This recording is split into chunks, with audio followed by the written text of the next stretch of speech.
Welcome back to our exclusive News 3 digital election coverage, where we are going to provide live updates every hour. It's just after 10 Eastern Time. Polls have closed in Georgia and Alabama. So let's take a look at the up to the second results. We begin with a look at the updated map of electoral votes. Of course, the magic number to win is 270. We are going with the Associated Press map. Take a look at it. Donald Trump with 188 electoral votes. Kamala Harris with 99 electoral votes. Now, if you look at the map, the states that are shaded but not solid in red or blue are leaning in that direction but have not yet been called. We're keeping a close eye on the battleground states of Arizona, Georgia, Michigan, Nevada, North Carolina, Pennsylvania, and Wisconsin. All right, let's take a look at the popular vote in the presidential race.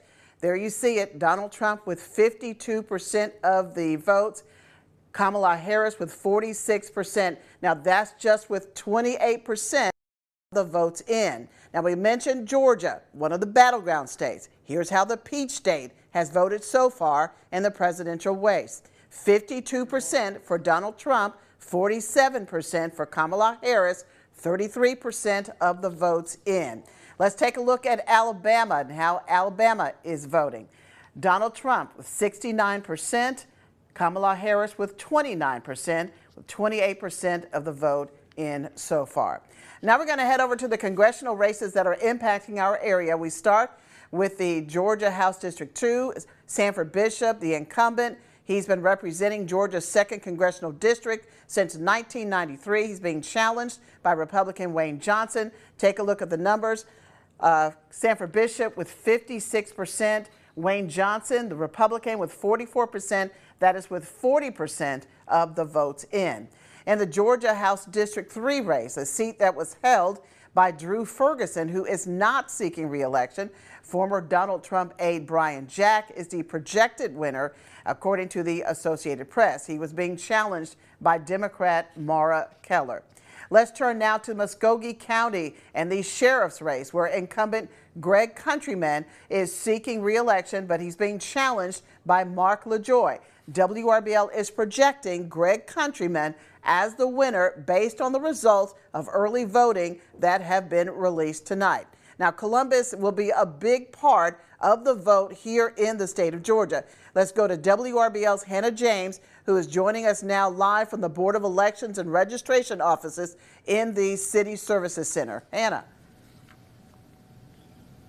Teresa, that's right. I am joining you live from the City Services Center. Right now I'm joined by the Director of Elections, Nancy Boren. Thank you so much for taking the time to spend with us tonight. I know that today's been a busy day for you. Thanks for having me. Absolutely. So first I'm going to ask you, when do you think that you'll have the final numbers in for tonight? We hope to have our final election night returns before midnight. We have one more precinct out and then we will be finished.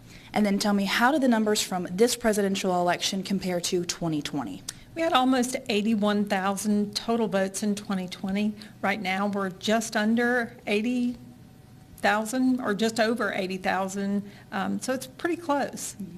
What do the near identical amount in votes tell you? It tells me that the same people are going to vote, whether they vote absentee by mail or in person or early voting. Numbers are going to be similar.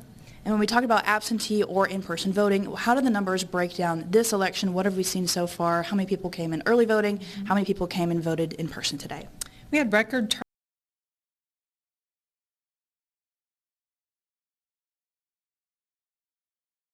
election day today, about 20,000 votes.